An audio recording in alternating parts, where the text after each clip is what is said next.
سلام. تو این تک جلسه از دوران آموزش رویا SEO میخوام بهتون بگم چجوری میتونید ایده های خفن با بازدیدهای خیلی زیاد برای سایتتون به دست بیارید. یعنی کلمات کلیدی رو پیدا کنید که اگر حوزه اونا تولید محتوا رو انجام بدید خیلی کمک میکنه به رشد سریعتر شما. بریم سراغ ویدیو. مهدی هستم. خب اول از همه بگم اون بازدید زیاده کجا خوابیده؟ اگر شما دنبال یه بازدید خیلی زیاد هستین باید روی کلمه کلیدی اصلیتون توی گوگل رتبه 1 بشین. خب اینجوری بیشترین بازدید رو میگیرید. یعنی چی؟ یعنی مثلا شما سایت دارید، چه سایتی مثلا مثال بزنم؟ سایت مثلا فروش عسل. خب شما اگر کسی تو اینترنت سرچ کنه خرید عسل و شما رتبه 1 باشین بیشترین بازدید رو دارید دیگه. تا اینجا قبول دارین؟ اوکی خیلی. اما چجوری میشه به این نقطه دست پیدا کرد؟ یعنی تو قبلش باید با بازدید خیلی کم دست و پنجه نرم بکنیم. نکته اینجاست. ببین خیلی وقتا کاربرها چیزایی رو سرچ میکنن که سایت ها راجبش تولید محتوا نکردن، حداقل راجب اون موضوع تولید محتوا به صورت مستقیم نکردن. یعنی کاربر سرچ میکنه به جوابش نمیرسه. شما باید این خلأ ها رو پیدا کنید و راجبش تولید محتوا انجام بدید و اون بازدید خفنه زمانی به دست میاد که مقالات مختلفتون رو هم جمع بشه بازدیدش. مثلا 50 تا ورودی امروز از این دارید، 100 تا مثلا از اون دارید، 105 تا از این یکی دارید و اینا جمع میشه. ببین مثلا اگر این یه شیب باشه اول اینجاست، بعدی میشه اینجا، بعدی میره روش، بعدی روش و این یهویی میره بالا. نه اینکه با یه مقاله یهویی برید بالا. خب پس اول از همه باید ایده پیدا کنید که بتونید بازدیدهای خیلی زیاد بگیرید. چجوری ایده رو پیدا کنیم؟ به فرض که ما ایده رو داشته باشیم. یه ایده خیلی خوب. مثلا بخوایم راجع به مثلا عسل خانسار تولید محتوا بکنیم. خب اگر راجع به صرفا کلمه عسل خانسار تولید محتوا بکنیم همون روز اول فعالیتمون رتبه میگیریم. سایت‌ها قوی‌تری هستن که راجع به اون قضیه تولید محتوا کردن. خب و ما اصلا شما جای گوگل برای چی باید من که تازه دارم سایت میزنم رتبه بگیرم؟ پس خیلی منطقیه که اول از همه گوگل بیاد سایت ها رو آزمایش کنه. چجوری آزمایش کنه؟ شما اگر راجع به همون مثلا خرید عسل هم اول بیاید تولید محتوا بکنید تو صفحه 10 11 12 13 اینطورا بهتون مثلا رتبه میده. یه مدت میارتتون بالاتر، مثلا میارتتون صفحه 8 صفحه 7 کاربر رو بهتون پاس میده و میگه که خب مثلا از اون 100 نفر که وارد سایتتون شدن تو ماه گذشته چند نفرشون مثلا بازده داشته براشون و داخل سایتتون موندن. اگه اوکی باشه رتبهتون بهتر میشه و اگر اوکی نباشه رتبهتون میاد پایین. اما صفحه 7 8 خیلی سخته.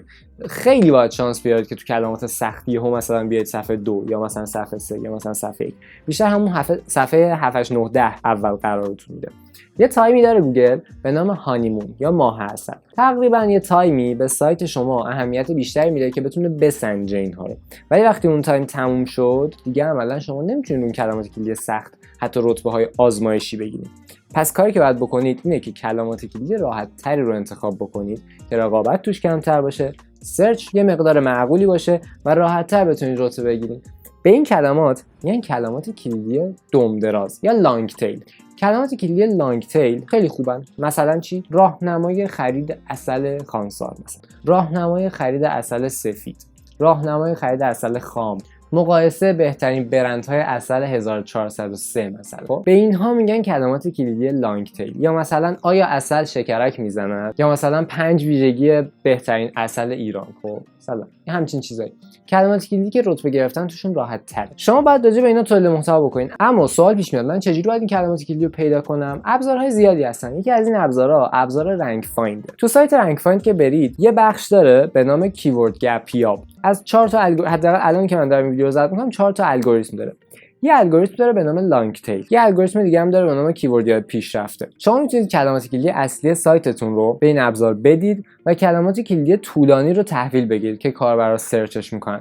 وقتی کلمات کلیدی طولانی رو تحویل گرفتین، مثل این مواردی که من الان مثال زدم، با استفاده از ویدیو آموزش تولید محتوا میتونید اون کلمات کلیدی رو تبدیل کنید به محتواهای غنی، محتواهایی که برای کاربر مفید باشه. خب اگر شما تو هفته 3 تا دونه اید از این محتواها منتشر بکنید تعداد خیلی زیادی بهتون کیورد میده. اینقدر بهتون کیورد میده که اصلا نمیدونید چجوری باید شما شروع بکنید. یعنی اولویت بندیش به خاطر همین خیلی مهم میشه.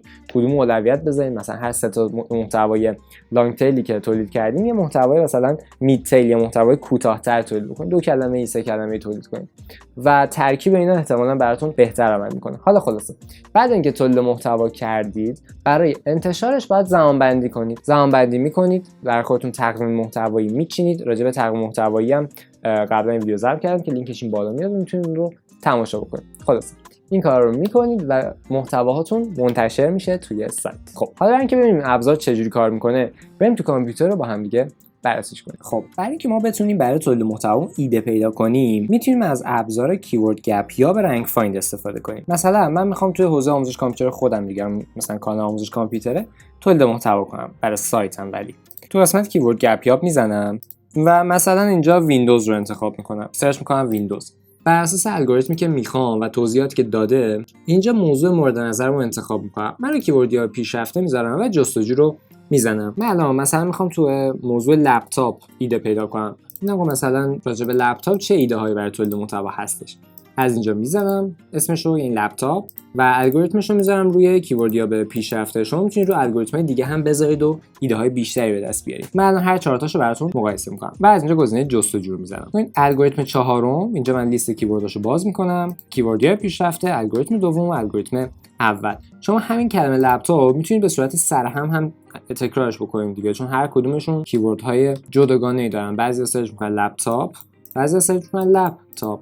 وقتی هم برای اونجا باز کرد، میتونیم عناوینمون رو برای تولید محتوا پیدا کنیم. چطور ایمیل بسازیم، چطور باید باشه لپتاپ رو در بیاریم، بهترین مکان برای خرید لپتاپ در تهران، چگونه به تنظیم تو کارخانه برگردانیم، پرینت اسکرین گرفتن از صفحه لپتاپ، نحوه استفاده از لپتاپ به عنوان مانیتور و باقی موارد. مثلا تست سلامت باتری لپتاپ، چرا کیبورد مثلا عدد تایپ می‌کند، چرا در مثلا حین کار خاموش می‌شود، چجوری از ادساین بعد استفاده کنیم، چطور میکروفون لپتاپ فعال کنیم. و دوباره توی این یکی می‌بینید کلی ایده برای تولید محتوا هستش. یعنی هر چقدر در نظر بگیرید بازم کم نمیارید و همشون هم پرسرچن. می‌بینید هر کدوم از اینا موضوعی هستن که شما میتونید راجعش تولید محتوا کنید و شاید صدها بازدید بگیرید. حتی این اگر بخواید تو سوشال قرارش بدید، شاید بازدید میلیونی بگیرید ازش. این تو هر کدوم کلی ایده وجود داره. چگونه پاورپوینت درست کنیم، چگونه تصویر زمینه‌اش رو عوض کنیم، راه‌های انتقال فایل از گوشی به لپتاپ. من رندوم میگم و شما می‌بینید بینش کلی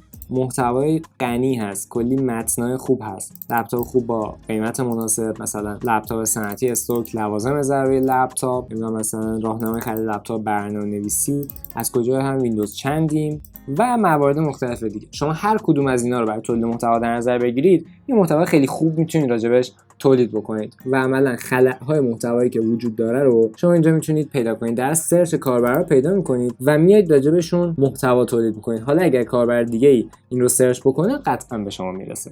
خب بعد از اینکه این کار رو انجام دادیم، شما عملا این سری محتوای منتشر شده دارید و یه سری بازدید حداقلی هم توی چندین ماه به دست میارید. این بازدید حداقل میگم ببین روز اول اصلا بهت بازدید نمیده. یه نمودار مثلا سایتی که من خودم سئوش کردم، ببینید تو اون 2-3 ماه اول خیلی شیوه خاصی نداره، ولی از ماه 4م 5م بسته به فعالیتتون ممکنه این بشه ماه 7م 8م ماه 10م ماه 3م، ولی مثلا برای این سایت که من انجام دادم ماه تقریبا 4م 5م ماه 4م 5م دارید اون شیبه رو میبینید، دارید این شیبه رو به بالا رو میبینید. سایتتون رشد میکنه، مقالاتی که قبلا منتشر کرده بودید داره بازدیدهای بهتری میگیره و راحت‌تر میتونید این مقالات رو توی رتبه‌های بالاتر ببینید. مثلا رتبه 1 بعضیاش هست، یکیش مثلا رتبه 3، رتبه 4 و اینجوری بازدید براتون میاره برای 4-5 ماه. خیلی بعد اینکه 4-5 ماه گذشت، 6 ماه گذشت، 7 ماه گذشت، مقالات سایتتون منظم در حال انتشار هستند، مقالات لانگ تیل دارید منتشر میکنید،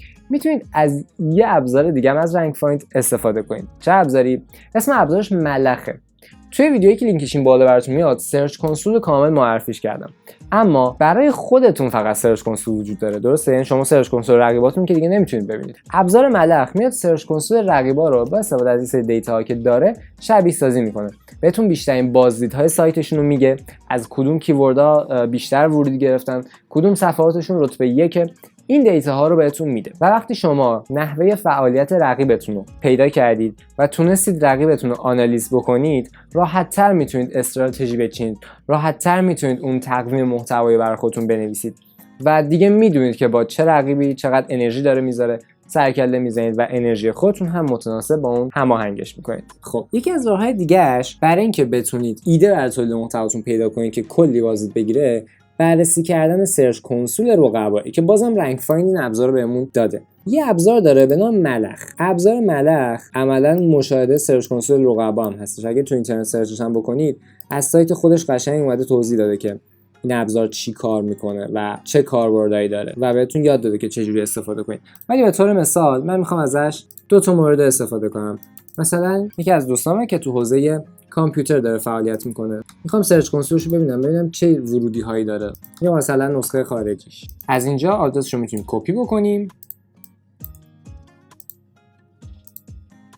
مثلا اینجا تعداد کل ایمپرشن ها، تعداد کلیک ها رو داره، روی چه چیزایی بازدید داره من میتونم بذارم بر اساس تعداد کلیک مرتبش کنه، یا مثلا تعداد ایمپرشن ماهانه مرتبش کنه، دانلود آیکون از اینستا مثلا، اینکه رو چه صفحاتی ورودی داره، تعداد کلیکاش رو چه صفحاتی از همه بیشتره، چه صفحاتی از این سایت رتبهشون یکه، صفحه اول گوگل چه صفحاتی هستش. مثلا نامبر بوک برای آیفون اگر احتمالاً داخل گوگل سرچ بکنیم اینجا سدلی ابراهیمی میاره اینهاش مثلا آوردش. دقیقاً نسخه خارجیش هم هست دیگه، یعنی چون دو تا سایت داره و یکیش نسخه انگلیسیه شون نسخه فارسی سایت. اوکی، پس الان یاد گرفتیم چجوری میتونیم بفهمیم رقبامون رو چه چیزایی بازدید بیشتری دارن. خب وقتی ما بیشترین ورودی سایت‌های دیگر رو فهمیدیم، مثلا فهمیدیم گوشی ناتینگ فون سرچ زیادی داره، ما هم میایم تو این حوزه سعی می‌کنیم تولید محتوا بکنیم. دوباره برمیگردیم اینجا کیورد گپیاب، راجع به اون کلمه کیورد پیدا می‌کنیم و راجع به اونها تولید محتوا انجام میدیم و بازدیدمون رو میبریم بالا. خیلی خب، پس تو این ویدیو بهتون یاد دادم که چجوری میتونید ایده هایی با بازدید بترکون پیدا بکنید و بعد از اینکه یه بازدید خیلی خوب گرفتید چجوری این بازدیدها رو بهتر بکنید و چجوری تبدیلش بکنید به خریدار با استفاده از اون آنالیز کردن رقبا. خب توی مراحل بعدی چی؟ فقط اینا نیستش. شما برای انجام دادن SEO باید تولید محتوای منظم داشته باشین، درست. باید رقیبتون رو آنالیز بکنید، درست. اما لینک سازی هم باید بین مقالاتتون انجام بدید. مقالات مختلف هم دیگه ربط بدین. مثلا همین ویدیو که من مثلا گفتم فلان ویدیو رو نگاه کنید از داخل مثلا کانالم که قبلا ساختم، ارتباط دادم دو تا ویدیو رو هم دیگه. شما باید محتواهاتون رو به هم دیگه ارتباطشون بدید. این از این.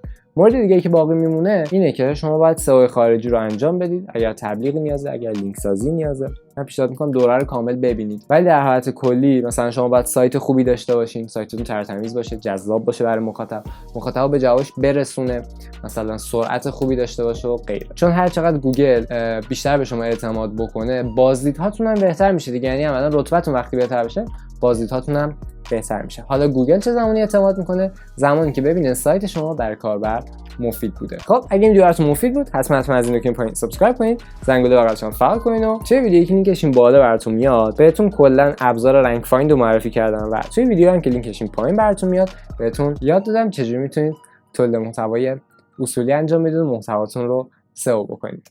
ویدیو بعدی میبینمتون. فعلا